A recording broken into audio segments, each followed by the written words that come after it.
திருச்சிற்றம்பலம். சதுரகிரி யாத்திரை புத்தகத்தின் பாகம் 14. சந்தன மகாலிங்கத்துக்கு மகேஸ்வர பூஜை முடிஞ்ச உடனே இங்கே அன்னதானத்துக்காக உணவு தயாரித்து வச்சுருக்காங்கல்ல, அந்த சாப்பாட்டுக்கு எல்லாத்துக்கும் சந்தன மகாலிங்கத்தோட பூசாரி வந்து தீர்த்தம் தெளித்து கற்பூரம் காட்டினதுக்கு அப்புறம் தான் அன்னதானம் போடவே ஆரம்பிப்பாங்க. அப்படி ஆரம்பிக்கும் போது அன்னதானத்துக்கு அப்போ பொறுப்பேற்றுட்டு இருந்த அண்ணாமலை அப்படிங்கிறவங்க அவருடைய நண்பரான ராம்குமாரை பார்த்து, இந்த அடியார் கூட்டத்தில் சந்தன மகாலிங்கமும் ஒருத்தர், அவரும் இங்கே வந்து சாப்பிட்றாரு அப்படின்னு சொன்னது தான். உடனே ராம்குமார் எப்படியாவது நம்ம சந்தன மகாலிங்கத்தை பார்க்கணும் அப்படின்னு நினச்சிக்கிட்டு அவருடைய மினி கேமராவை எடுத்து அங்கே இருக்கிற அடியார்களை எல்லாம் படம் பிடிக்கிறாங்க. அடியார்கள் எல்லாம் சாப்பிட்டு முடிச்சிட்டாங்க. ராம்குமார் எப்படியாவது இன்றைக்கி நம்ம சந்தன மகாலிங்கத்தை கண்டுபிடிக்கணும் அப்படின்னு நினச்சிக்கிட்டு அன்னதானம் நடந்துட்டுருக்குற அந்த இடத்துல அவரோட கேமராவோட குறுக்கு நெருக்கும் நடந்துக்கிட்டே இருக்காரு. அப்போ அவருடைய கண்ணில் ஒரு அடியார் வித்தியாசமாக தெரிகிறாரு. அவரை பார்த்ததும் ராம்குமார் ஒருவேளை இவர் தான் சந்தன மகாலிங்கமாக இருப்பாரோ அப்படின்னு நினைக்கிறாரு. அவர் நினச்ச உடனே அந்த சிவனடியார் முதல்ல எழுந்திருச்சாரு. அவர் எழுந்திரிச்ச உடனே சொல்லி வச்ச மாதிரி அங்கே சாப்பிட்டு முடிச்ச எல்லா சிவனடியாரும் எழுந்திரிச்சிட்டாங்க. இது எப்படி நிகழ்ந்தது அப்படிங்கிறத யாராலையும் விவரிக்க முடியாது. இறைவனின் சித்தப்படி தானே எல்லாம் நடக்கும். முதல்ல எழுந்த அந்த சாது கை கழுவுறதுக்காக கை கழுவுற இடத்துக்கு போனார். ராம்குமார் அந்த சாதுவை பக்கத்தில் போய் தரிசிக்கலாம் அப்படின்னு நினச்சி கிளம்பும் போது அந்த சாதுவை சுற்றி நிறைய சிவனடியார்கள் சூழ்ந்துக்கிட்டாங்க. ராம்குமாரால் அவரை நெருங்கவே முடியல. சரி, இனிமேல் அவரை நெருங்கக்கூட முடியாது அப்படின்ற ஒரு நிலையில் அவர் இருந்த இடத்துல இருந்தே அவருடைய குதிகால்களை மெல்ல மேலே உயர்த்தி தலையை மட்டும் இப்படியும் அப்படியும் திருப்பி அடியவர்கள் சூழ்ந்திருக்கும் இடத்தில் தன் கண்களை சுழல விட்டார். ஆனால் அந்த பரம்பொருள் அங்கு இருந்தால்தானே. அவரை அங்கே காணவில்லை. எங்கு தேடியும் அவர் சிக்கவில்லை. ஒவ்வொருவராக சொம்பில் நீர் எடுத்துக்கொண்டு வெளியே போய் கை கழுவினார்கள். அங்கேயும் மூடினார் ராம்குமார். அந்த அடியவர் கையை கழுவிய மாதிரி இருந்தது, ஆனால் கண்ணில் சிக்கவில்லை. அங்கிருந்த மற்ற அடியார்களிடம் விசாரித்தும் பயனில்லை. அப்போது அடியவர் ஒருவர் மற்றொரு அடியவரிடம் மென்மையான குரலில் எவரிடமோ சொல்வது போல சொன்னார். உணர்ந்து கொண்ட அனுபவங்களை எப்பொழுதும் உனக்குள்ளே புதித்துவை, வெளியே சொல்லாதே. இறைவனே உன்னை சோதிப்பான், நீ இறைவனை சோதிக்க முற்படாதே அப்படின்னு சொல்லிட்டு, இறைவன் தரிசனம் தருவதில் 2 விதம். தான் மிகவும் விரும்பி குறிப்பிட்ட ஒரு பக்தனுக்கு காட்சி தர வேண்டும் என்பதற்காக தோன்றுவார். அப்பொழுது அந்த பக்தருடன் இருக்கும் பலரும் இறைவனின் தரிசனத்தை சரியாக பெறுவர். ஆக இறைவன் வந்தது ஒருவனுக்காக மட்டுமே. ஆனால் அதன் பொருட்டு அந்த பக்தரை சார்ந்த பலரும் தரிசனம் பெறுவர். இது நிகழக்கூடிய ஒன்று. அதுபோல இன்னைக்கு இறைவன் இங்கே மகேஸ்வர பூஜையில் பங்கு கொள்ள விருப்பம் கொண்டு எழுந்தருளி உள்ளார். யார் யாருக்கெல்லாம் இந்த தரிசனம் கிடைக்க வேண்டும் என்று பிராப்தம் இருந்ததோ அவர்கள் எல்லாம் ஆனந்தப்படட்டும். உனக்கும் எனக்கும் இங்கே தரிசனம் கிடச்சிருச்சு, அது வரைக்கும் நீ சந்தோஷப்பட்டுக்க. அதை விட்டுட்டு சாப்பிட்டு முடிச்சதுக்கப்புறம் கை கழுவுனாரா இறைவன், கை கழுவுனதுக்கப்புறம் அவர் எங்கே போவார் அப்படிலாம் மனசில் குழம்பி அவரை தொடர்ந்து பின்னாடியே போய் பார்க்காத. அது உனக்கு சாத்தியமில்லை. அது மட்டும் இல்லாமல் அவருக்கும் உண்டு 1000 வேலைகள். இன்றைக்கு ஒரு நல்ல காட்சி நமக்கு கிடைச்சிருக்கு. கிடைத்த உணவில் திருப்தி கொண்டது மாதிரி கிடைத்த தரிசனத்தில் திருப்தி கொள். வா, சந்தன மகாலிங்கம் கோவிலில் மணி அடிக்குது, அந்த புனிதரை தரிசிப்போம் வான்னு சொல்லி ராம்குமாரோட கையை பிடிச்சி இழுத்துக்கிட்டு போகாத குறையாக அழைச்சிட்டு போகிறாரு. இறை அனுபவங்கள் எல்லாம் இப்படித்தான். ஆழ்ந்த பக்தியின் வெளிப்பாடாக சிலருக்கு இத்தகைய அனுபவங்கள் வாய்க்கும். இதற்கு வயது என்பது ஒரு தடையே இல்லை. ஒன்றுபட்ட மனம் போதும். மனம் இருந்தால் மார்க்கம் உண்டு. கிடைத்த அனுபவங்களை அனுபவிக்க வேண்டும். அனுபவிக்கும் நேரத்தில் ஆராய முற்படக்கூடாது. ஆராய முற்பட்டால் ஆன்மீகம் அங்கே இருக்காது.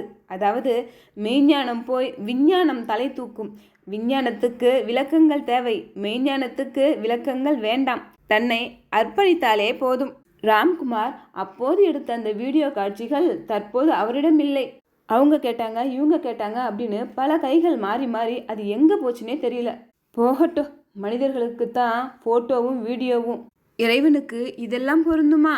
சந்தன மகாலிங்கம் சன்னதிக்கே உரித்தான சில சிறப்பு அம்சங்களும் உண்டு. 18 சித்தர்களும் சேர்ந்து ஒரே சன்னதியில் காட்சி தருவது சந்தன மகாலிங்கம் கோயிலில் மட்டுமே. வருடத்துக்கு ஒரு முறை இந்த சித்தர்களுக்கு விசேஷ அபிஷேக ஆராதனை நடைபெறும். சித்தர் சட்டைநாதர் வாழ்ந்த குகையை இப்பொழுதும் இங்கு காணலாம். சந்தன மகாலிங்கம் சன்னதியில் இருந்து கூப்பிடுற தூரத்தில் அமைந்திருக்கிறது இந்த குகை. சதுரகிரியில் சந்தன மகாலிங்கம் கோயிலில் மட்டுமே அம்பாளுக்கு தனி சன்னதி உண்டு. சந்தன மகாலிங்கம் சன்னதியில் மகா சிவராத்திரியின் போது பக்தர்கள் தங்கள் கைகளாலேயே புஷ்பங்களை சமர்ப்பித்து சந்தன மகாலிங்கத்தை வழிபடலாம். மகா சிவராத்திரியின் போது இங்கு 4 கால பூஜைகள் நடைபெறும். ஒவ்வொரு காலம் முடிந்ததும் பக்தர்கள் வரிசையில் சென்று சுவாமியை தரிசிப்பதுடன் தாங்களே பூக்கள் சமர்ப்பித்து வழிபடலாம். அபிஷேக வேளையில் சந்தன மகாலிங்கத்தை வெவ்வேறு வடிவங்களில் தரிசித்த அனுபவங்களும் ஒரு சில பக்தர்களுக்கு உண்டு.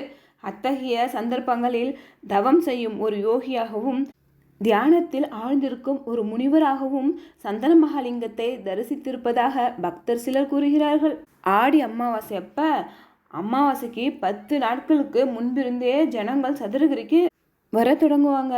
சதுரகிரியில் இது ஒன்று தான் முக்கியமான திருவிழா. சுந்தர மகாலிங்கத்தையும் சந்தன மகாலிங்கத்தையும் தேடி பக்தி பெருக்குடன் மக்கள் வந்து குவிவார்கள். இவ்வளவு கூட்ட நெரிசலில் இந்த மலைப்பாதையில் எப்படி பயணம் செய்வது? தாகத்துக்கு தண்ணீரும் பசிக்கு சாப்பாடும் கிடைக்குமா? களைப்பின் போது எங்கேயாவது சற்று சாய்ந்து ஓய்வெடுக்க இடம் கிடைக்குமா என்றெல்லாம் எந்த பக்தரும் கவலைப்படுவதே இல்லை. மகாலிங்கத்தின் திருவடி போற்றி என்று உச்சரித்தவாறு குழந்தை குட்டிகள் மற்றும் தங்களது சுமைகளுடன் மலையேற ஆரம்பிப்பார்கள். இப்படிப்பட்ட சந்தர்ப்பங்களில் தண்ணீர், சாப்பாடு ஆகியவற்றை உபயதாரர்கள் பலர் தாங்களாகவே முன்வந்து பக்தர்களுக்கு மனமுவந்து வழங்குகிறார்கள். இப்படி கிடைச்சதை சாப்பிட்டு கிடைச்ச இடத்துல படுத்துப்பாங்க. சாதாரண நாட்களில் தானிப்பாறை வழியாக மட்டுமே பாதை. ஆனால் ஆடி அமாவாசையின் போது மலையின் பல்வேறு பாதைகளில் இருந்தும் மகாலிங்க சுவாமியை தரிசிக்க பக்தியோட மலையேற தொடங்குவாங்க பக்தர்கள். அதனால் மலையின் பல பகுதிகளிலும் மனித தலைகள் அப்போது பரவலாக தெரியும். அத்தகைய சந்தர்ப்பங்களில் ஒரே பாதையில் லட்சக்கணக்கானவர்கள் நடக்க தொடங்கினால் ஜன நெரிசல் அதிகமாகிவிடும். அது மட்டும் இல்லாமல் அதே பாதையில் எல்லா உபயதாரர்களும் இடம் பிடிக்க நேர்ந்துவிடும். பக்தர்களுடைய போக்குவரத்து ரொம்ப பாதிக்கப்படும். அதனால் பக்தர்கள் இப்படி பல பாதைகளில் பிரிந்து மலையேறுகிறார்கள். தேங்காய் உடைப்பது, அர்ச்சனை செய்வது, மொட்டை அடித்து கொள்வது, காது குத்துவது, ஆடு கோழி பலி கொடுப்பது அப்படின்னு சதுரகிரிக்கு வரும் பக்தர்கள் அவங்களுடைய பிரார்த்தனையை பல விதமாக நிறைவேற்றுவாங்க. இதெல்லாம் சுந்தர மகாலிங்கம் கோயிலின் கீழே மட்டுமே நிகழும். 2007ஆம் வருட ஆடி அமாவாசையின் போது மலைக்கு சுமார் 12 லட்சம் பேர் வந்து தரிசனம் செஞ்சதாக தகவல் சொல்கிறாங்க. 2008ஆம் வருடம் இந்த எண்ணிக்கை சுமார் 15 லட்சமாக உயரலாம் என்பது ஒரு பொது கணிப்பு. எவ்வளவோ வசதி குறைவுகள் இருந்தும் பக்தர்கள் அவற்றை எல்லாம் பொருட்படுத்தாமல் அந்த சிரமங்களை எல்லாம் பொறுத்துக்கிட்டு இங்கு வந்து சந்தன மகாலிங்கம் மற்றும் சுந்தர மகாலிங்கம் ஆகியோரை மனமாற தரிசித்து விட்டு மன நிறைவோடு திரும்பி செல்கிறார்கள் என்றால் அதற்கு காரணம் அந்த மகாலிங்கங்களின் அருளின்றி வேறு என்ன சொல்ல? சதுரகிரி யாத்திரையின் நிறைவு பகுதிக்கு இப்போ வந்துட்டோம். இதுவரை தென் தமிழகத்தில் உள்ளவர்களுக்கு மட்டுமே தெரிந்த சதுரகிரி தற்போது பரவலாக பலருக்கும் தெரிய ஆரம்பித்திருக்கிறது. அமாவாசை, சிவராத்திரி முதலான விசேஷ தினங்களில் மட்டுமே சதுரகிரிக்கு பக்தர்கள் வந்து சென்ற காலம் போய் இன்று எல்லா தினங்களிலும் கூட்டம் கூடுகிறது. அமாவாசை மற்றும் பௌர்ணமி தினங்களில் ஸ்ரீ சுந்தர மகாலிங்கம் மற்றும் சந்தன மகாலிங்கம் சந்நிதியில் நடக்கும் அபிஷேக ஆராதனைகளை காண திரளான கூட்டம் நிரம்பி வழிகிறது. அவ்வளவு சுலபத்தில் நெருங்கி ஈசனை தரிசிக்க முடியாத அளவுக்கு ஜனத்திரள். எங்கும் சிவநாம கோஷம், பஜனை முழக்கம். வாகனங்கள் தானிப்பாறை அடிவாரத்தில் நிறுத்தப்படும். அதற்கு மேல் நடைப்பயணம்தான். தானிப்பாறைக்கு ஸ்ரீவல்லிபுத்தூர் மற்றும் அருகிலுள்ள சில கிராமங்களில் இருந்து அரசு பஸ் மற்றும் மினி பஸ் வசதியும் உள்ளது. கடல் மட்டத்திலிருந்து சுமார் 4000 அடி உயரத்தில் உள்ள சதுரகிரி மலைக்கு செல்ல முன்கூட்டியே தகவல் கொடுத்தால் தானிப்பாறையில் டோலி ஏற்பாடு செய்யலாம். மலைமேல் சுந்தர மகாலிங்கம் கோயில் வாசலில் மட்டும் பூஜை பொருட்கள் விற்கும் ஓரிரு கடைகள் அவ்வப்போது திறந்திருக்கும். தவிர விழாக்காலங்களில் இதன் அருகில் சூடான டீ கிடைக்கும். 18 சித்தர்களுக்கு என்று பிரத்யேகமாக அமைந்த சன்னதி, சந்தன மகாதேவிக்கு அமைந்துள்ள சன்னதி, எந்த நேரமும் அக்னியின் கனகனப்புடன் விளங்கும் சட்டநாதர் குகை முதலியவை சந்தன மகாலிங்க ஆலயத்தின் சிறப்புகள். எத்தனையோ மகான்கள் ஆராதித்த புனிதமான மலை இந்த சதுரகிரி. பல்வேறு வடிவங்களில் சித்த புருஷர்கள் தற்போதும் இங்கு வலம் வருகிறார்கள். பல வேளைகளில் சித்தர்கள் மாயாஜாலத்துடன் வண்ண கோலம் காட்டி பக்தர்களுக்கு காட்சி தருகிறார்கள். பாதை தவறிய எத்தனையோ பக்தர்களையும் இரவு நேரத்தில் தகுந்த துணை இல்லாமல் ஏதோ ஒரு தைரியத்தில் புறப்பட்டு வரும் பக்த கோடிகளையும் சில பைரவர்கள் துணையாக வந்து அவர்களை மலைக்கு மேல் பத்திரமாக கொண்டு வந்து சேர்க்கின்றன. இவற்றை எல்லாம் தாண்டி பயணத்தின் போது பக்தர்களுக்கு ஏற்படும் இன்னல்களையும் இடையூறுகளையும் இறைவனே பல்வேறு வடிவங்களில் வெளிப்பட்டு அகற்றி வருகிறான் என்பதை பலரது அனுபவங்கள் மூலம் அறியும்போது மெய் சிலிர்க்கிறது. சுமார் 66,000 ஏக்கர் பரப்பளவுள்ள இந்த சதுரகிரியை 1950களிலேயே அரசாங்கத்துக்கு கொடுத்து விட்டனர் சாத்தூர் ஜமீன்தார் பரம்பரையினர். எந்தவித பிரத்யுபகாரமும் எதிர்பார்க்காமல் அவர்கள் கொடுத்த காரணத்தால் தான் இன்று நாம் அந்த வனத்துக்கு சென்று மகாலிங்கத்தை வணங்கி வர முடிகிறது. 1950களிலிருந்து சதுரகிரிக்கு தொடர்ந்து வந்து செல்லும் பக்தர்களும் இருக்கிறார்கள். ஒரு முறை இங்கு வந்து சென்றால் மீண்டும் எப்போது செல்வோம் என்ற ஏக்கத்தை எல்லோருக்கும் ஏற்படுத்திவிடும் சதுரகிரி. நம்மால் முடியாதது இல்லை, தாராளமாக செல்லலாம் என்ற நம்பிக்கையுடன் சென்றால் சதுரகிரி மலைப்புக்கு உரியதல்ல. மலைக்கு மேல் இன்னும் நூற்றுக்கணக்கான குகைகள் இருப்பதாக சொல்கிறார்கள். அந்த பகுதிகளில் மனிதர்கள் பிரவேசிக்க கூடாது. சித்தர்கள் அங்கு ஒன்று கூடி அடிக்கடி சத்சங்க கூட்டத்தை நடத்துகிறார்கள். குகைக்குள் பெரிய பெரிய பாம்பு வடிவில் சில சித்தர்கள் வசிக்கிறார்கள். இன்னும் சிலர் கரடிகள் வடிவில் வாழ்கிறார்கள். தவசிகள் இடமான தவசி குகை, காலங்கிநாதர் குகை, போகர் குகை, ராமதேவர் குகை உட்பட பல குகைகளும் பெரிய மகாலிங்கம், வெள்ளை பிள்ளையார், கன்னிமார் தெய்வங்கள், ஸ்ரீதேவி பூதேவி சமேத பெருமாள் என்று எண்ணற்ற தெய்வங்களும் மலைக்கு மேல் இருக்கிறார்கள். இந்த சதுரகிரி காட்டின் தன்மை தெரியாமல் உள்ளுக்குள் பயணித்தால் காட்டு விலங்குகளின் தாக்குதலுக்கு உள்ளாகலாம். விஷச்செடிகள் நம் மீது பட்டு உடல் பாதிப்புக்கு உள்ளாகலாம். பாதை தவறி காட்டுக்குள் சிக்கிக்கொள்ள நேரலாம். எனவே நாம் சதுரகிரி செல்லும் நோக்கம் பூர்த்தியானதும் தரிசனத்துக்கு நன்றி கூறிவிட்டு கீழே இறங்கிவிட வேண்டும். சதுரகிரி யாத்திரை இத்துடன் நிறைவடைகிறது. சரி, சுருக்கமா திரும்பவும் சதுரகிரி யாத்திரை போலாமா? சதுரகிரி மலையின் அடிவாரத்துல தானிப்பாறை இருக்கு.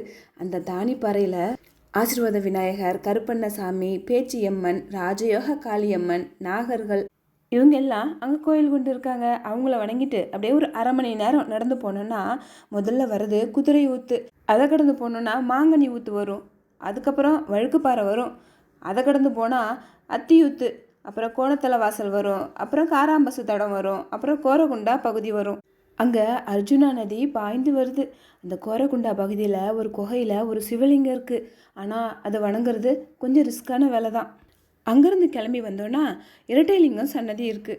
அந்த இரட்டைலிங்கம் சன்னதி சுயம்பு வடிவான லிங்கம், ஆவுடையார் கிடையாது.